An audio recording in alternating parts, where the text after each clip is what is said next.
เฮ็ดให้น้ำท่วมห้องน้องเลิศกับน้องเมกพ่อแม่พี่น้องนี่คนเครื่องออกมาเลย น้ำท่วมนะเนี่ยเอาไปตากอยู่พุ่นบ่ทันมันพ่อแม่พี่น้องเนาะบุ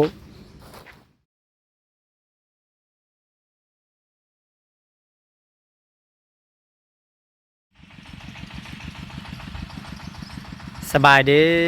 พ่อแม่พี่น้องยินดีต้อนรับทุกท่านบ่ว่าจะอยู่ใน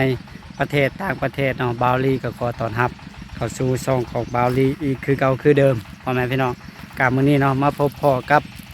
บาวลีกับทีมงานพ่อแม่พี่น้องเอ้ยมื้อนี้มีเรียกที่จะเฮ็ดอีกแล้วเนาะก็จะพาน้องเลิศน้องเม็กเนาะกับอ้ายของบาวลีเนาะเฮ็ดน้ำกันพ่อแม่พี่น้องเดี๋ยวไปเบิ่งน้ำกันเลยพ่อแม่พี่น้องเอ้ยโถอากาศตอนแรงๆในนาตอนนี้เนาะนี่เนาะสิ่งที่เขาจะเฮ็ดในมื้อนี้ก็คือนี่ซื้อแทงมา2 ใบพ่อแม่พี่น้องเนาะมา2 ถังเพิ่มเติมเพราะว่าเดี๋ยวนี้นะเขาเจาะน้ำบาดาลเพิ่มอีกบ่อแล้วเนาะก็จะเป็น2 บ่อเนาะเขาจะปั๊มน้ำ2 บ่อเข้ามาพักอยู่ที่ถังเก็บน้ำนี่รวมกับตัวเก่าก็เป็น3 ใบเนาะ3 ใบใบละ 2,000 ลิตรรวมทั้งหมดก็6,000 ลิตรเนาะ6,000 ลิตรถ้ากันตองออกไปก็ได้อยู่ 3,000 ลิตรเนาะก็ตอนนี้เฮาก็ได้เคลียร์สถานที่เนาะเฮาจะเอาถังเก็บน้ำนี่ไว้ทั้งนี้พ่อแม่พี่น้องเอ้ยไว้ทั้งนอกเนี่ยตะกี้น้องเมกน้องเลิศอ้ายของบาวลี่กับพากันตักขี้ทรายนี่ออกไปตื้มพ่อแม่พี่น้องกองขี้ทรายเนาะจิทิมก็เสียดายเพราะมันแพงขี้ทรายพ่อแม่น้องเที่ยวหนึ่งบาวลี่ซื้อนี่4 ล้านกีบ4 ล้านก็เท่าไหร่เกือบ7,000เนาะนี่ตอนสมิธมันอยู่พี่พ่อแม่พี่น้องอยู่พี่เนาะหลังจากเฮ็ดเรือกันง่ายเข้ามาพี่เนาะวันนี้เฮามีความต้องการน้ำเพิ่มนะก็เลยซื้อแทงมาแต่ว่าถ้าจะไว้ทางใน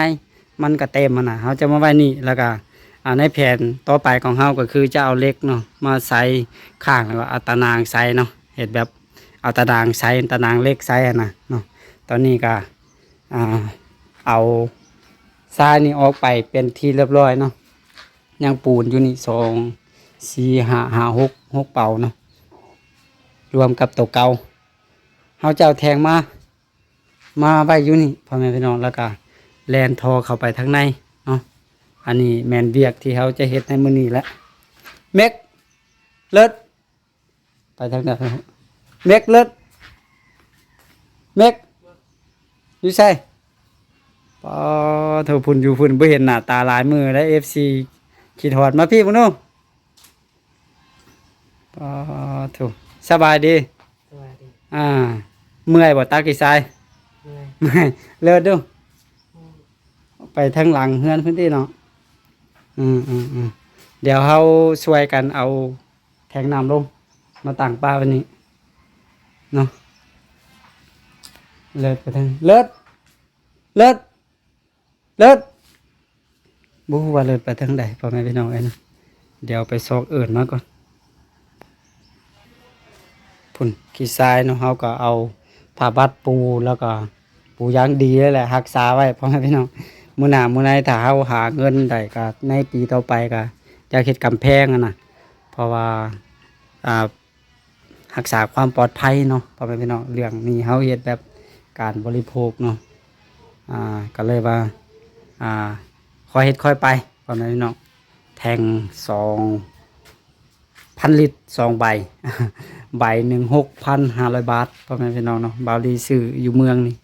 โอ้ถูกแพงสมควรเลยเนาะ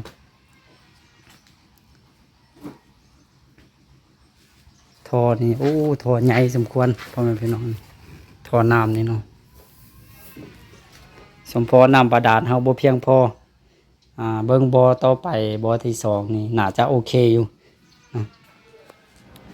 โอเคพ่อแม่พี่น้องตอนนี้ก็บาวลีเดินท่อสำเร็จเป็นที่เรียบร้อยเนาะท่อน้ำเนาะก็ตอนนี้เฮามีโดยการอยู่3 แทงเนาะถูกก่อนสิแล้วพ่อแม่พี่น้องบ่แม่นธรรมดาเนาะโอเคละตอนนี้นะเนาะยังหัวปิดเปิดน้ำบ่นี่พ่อแม่พี่น้องบาวลีไปสอบชื่อมันบ่มีเนาะอยู่เขตเมืองบาวลีอยู่น่ะก็เลยว่าใส่เป็นยางเนาะหุ้มแล้วก็เอา อย่างในของตีนรถนี่แหละมาพันไว้เนาะเพราะว่าอันก่อนหน้านี้เฮาก็เฮ็ดแบบนี้นะบาวลี่ไปซื้อไปซอกซื้อมันบ่มีน่ะพ่อแม่พี่น้องเนาะแล้วก็เฮาก็ได้ล้างทางในเป็นที่เรียบร้อยทั้งน้ำเนาะยังเต็มเลยตะกี้น้ำท่วมห้องอาณาน้องเลิศกับน้องเด็กพ่อแม่พี่น้องเนาะนี่ก็เดินท่อน้ำก็เป็นที่เรียบร้อยแล้วเนาะ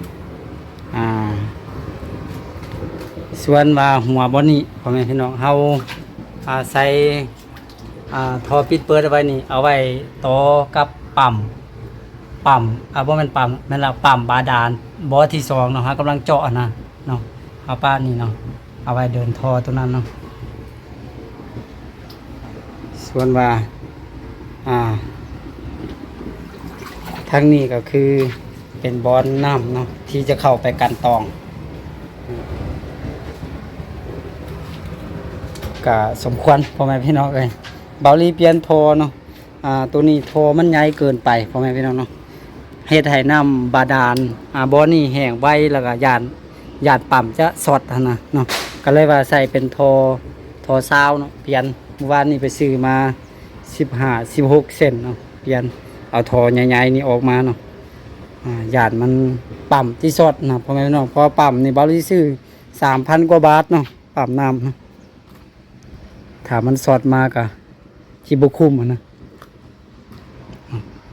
โอเคตอนนี้มีถังน้ำดิบอยู่3 ใบเนาะก็รอถ่าให้ทางน้ำบาดาลบ่อที่2สำเร็จเนาะเฮาก็จะได้นำดิบหลายพอสมควรนี่แหละเนาะตะกี้บาวลีล่างถังพ่อแม่พี่น้องเปิดรองน้ำมาเนาะแล้วก็พื้นเฮามันเป็นพื้นดินซีมังแบบนี้เนาะแล้วก็ก่อด้วย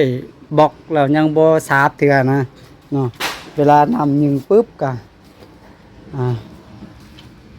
เฮ็ดให้น้ำท่วมห้องน้องเลิศกับน้องเมฆพ่อแม่พี่น้องนี่คนเครื่องออกมาเลย น้ำท่วมเนาะเนี่ยเอาไปตากอยู่พุ่นบ่ทันมันพ่อแม่พี่น้องเนาะบ่ลือเบิ่งหั่นน่ะเนาะตอนนี้ก็บาวลี่ให้เขาเจ้ามาขอเนาะในห้องนอนของน้องเมฆกับน้องเลิศพ่อแม่พี่น้องเนาะนี่ก็ขึ้นมาแล้วเนาะต่อมากันนี่อันนี้เป็นถังน้ำเนาะบอนเก็บน้ำดิบเนาะต่อไปบาวลี่จะเอาเหล็กมาใส่แล้วก็ตะนางเหล็กมาจอดใส่เนาะเพื่อว่ากันสิ่งต่างๆแหละให้อยู่ในความปลอดภัยเนาะมีเดียวกันอยู่3 แท่งเนาะตอนนี้พ่อแม่พี่น้องเอ้ยถ้าเต็ม3 แท่งก็คือได้อยู่ 6,000 ลิตรเนาะ 6,000 ลิตรกับกันตองเอาไปก็ได้อยู่ 3,000 ลิตร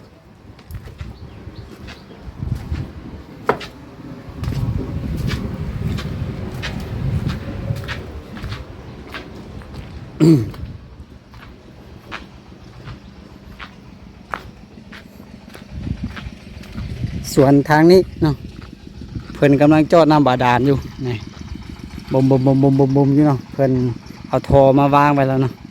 จะลงทอเนาะโอเคสำเร็จเป็นที่เรียบร้อยเด้อพ่อแม่พี่น้องสำเร็จเป็นที่เรียบร้อยก็คือตอนนี้บาวลีกำลังปั๊มน้ำบาดาลบ่อที่1เนี่ยขึ้นมาเก็บลองเบิ่งเนาะหลังจากที่เขาเปลี่ยนทอเนาะว่ามันจะแห้งใบหรือว่าแห้งซานะแต่อันแห้งหันมันแห้งอยู่แล้วพ่อแม่พี่น้องเลยเนาะเป็นอะไรเบกน้ำท่วมห้องเลิศเอาไปทางใดมาพี่กันมั้ยป้าคือว่าหยาดกล่องไว้เดี๋ยวนี้บ่ได้ติป้าคือว่ารับรีตลอดสบายดีเพิ่นได้ไหมสบายดีป้าคือว่ารอขึ้นไว้มาอยู่พี่เนาะ เป็นอะไรน้ำท่วมห้องน่ะน้ำท่วมฝนบ่ตกน้ำคือท่วมซะนะบ่ฮู้เปิดน้ำบาดาลใส่เนาะ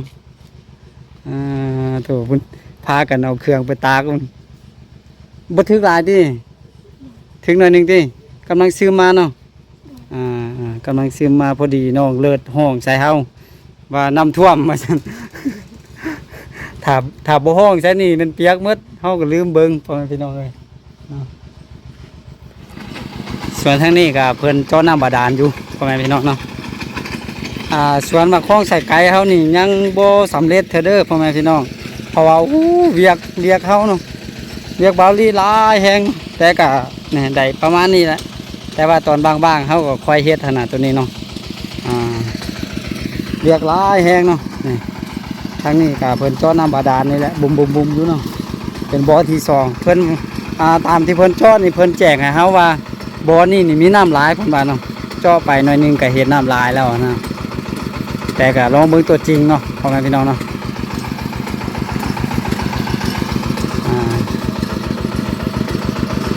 มีน้ำลายบ่เห็นน้ำแล้วบ่เห็นมีลายอยู่มีลายเนาะ เพิ่นว่าเห็นน้ำแล้วเพิ่นมาแจ้งเฮาเนาะตอนตะกี้นี่นะเพิ่นว่าเจาะลงไปประมาณ20 เมตรก็เห็นน้ำลายแล้วเนาะแต่ว่าเป้าหมายของเฮาก็คือ70 เมตรเนาะเพื่อให้มันเพอร์เฟกต์เลยเนาะอันนี้เป็นทอที่เพิ่นเอามานี่สักทอพุ่นแหละเนาะเพิ่นน่าจะคำนวณให้มันได้70 เมตรนี่แหละ2 4 6 8 10 12 14 16 18 20ทอหนึ่งกะเท่าไหร่4 เมตรอะแม่นเนาะ40เป็น4020ทอกะ80 เมตรเนาะโอ้เพิ่นก็เอามาเพื่ออยู่เนาะเพื่อไป10 เมตรพ่อแม่พี่น้องเนาะ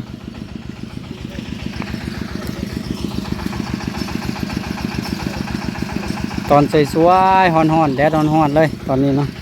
ฮ้อนอีหลีพ่อแม่พี่น้องว้าทุเฮาก็มาเฮ็ดเวียกเฮ็ดการของเฮานี่แหละสำเร็จเป็นที่เรียบร้อยแล้วนะตอนนี้